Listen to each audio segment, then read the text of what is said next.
Hello everybody, so today I'm doing another entry into the disturbing movie series. Today I'm reviewing Cold Fish from 2010, directed by Syamoto. And this is the story of a man, Syamoto, who owns a fish shop, and then one day his daughter is found stealing from the local supermarket. There's a man there who also owns a fish shop nearby, and Syamoto and this man get connected, and he says, "Hey, why doesn't your daughter come work at my fish shop?" And because he knows the person in the supermarket, so let her off and all this sort of thing. But then there's something very weird about this man and the fish shop, and Syamoto and him become business partners, but there's something weird between them. Story explained really, really badly, but let's get into reviewing Cold Fish. Cold Fish is a film that I saw quite a few years back. I saw it when it first came out, and I remember really liking it back then. But my mind had, I didn't completely remember everything, so I had to refresh my mind. I watched it yesterday, and I still really enjoy this film. Syamoto, the director, I've really enjoyed a lot of his films. He makes these really weird films, but his films are always very different from each other. I've enjoyed Suicide Club and Tokyo Tribe. Tokyo Tribe, I saw that. That was from 2014, I only saw it last year. But absolutely loved that, and that is a film that I need to watch again, because straight after finishing watching that, I want to watch it again. Cold Fish is a film that is 225 minutes long, and there is a lot of unnecessary film scenes throughout the film, and I feel like a lot of it could have been cut down.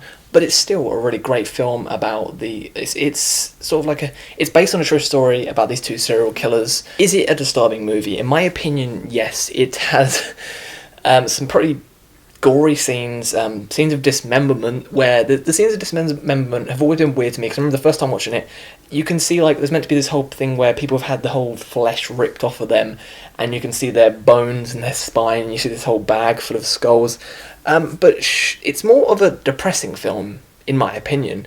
Syamoto, I don't know if it's Syamoto or the main character, he is pretty much a loner. His wife, he's lost his wife, and he's now married to a new woman after losing his wife 3 years ago, and the daughter hates the new wife.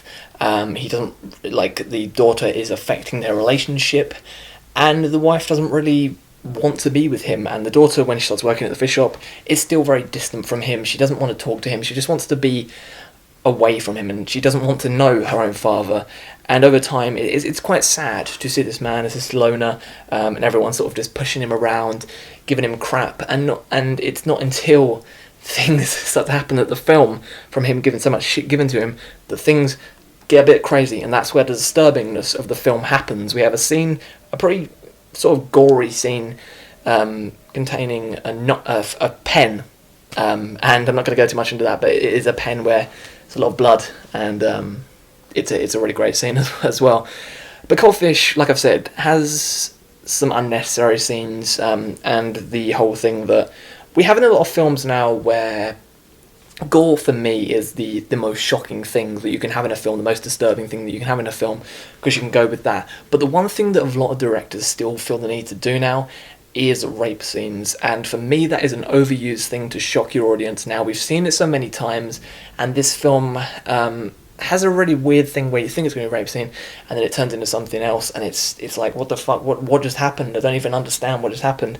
And then there's something later on, and that's the things that, the thing that does make a thing in this film more disturbing, is that the daughter is in the room while this thing is happening, and that's what makes it that little bit more disturbing than the other films out there that use this exact same thing. But the things that stand out the most for this film are, like I said, dismemberment, gory scenes where blood is bloody everywhere.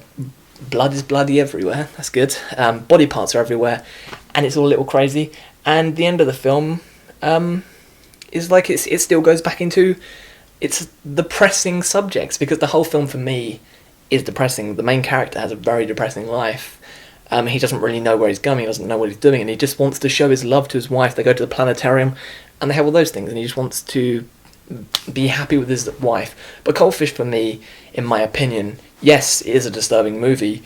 This review today, I didn't really want to spoil too much, because I feel like this is a movie that lots of people should check out. If you like Japanese cinema, then check this out. If you like this director, then check him out, because he's making some really, really great movies. He makes probably, I think last year he made about 4 movies in the year.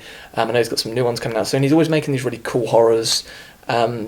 and Suicide Club is one of my favourites from him. And if you're into your Japanese gory type films, then this is one to check out. It's well directed, the script is great, and yes, it is disturbing, in my opinion.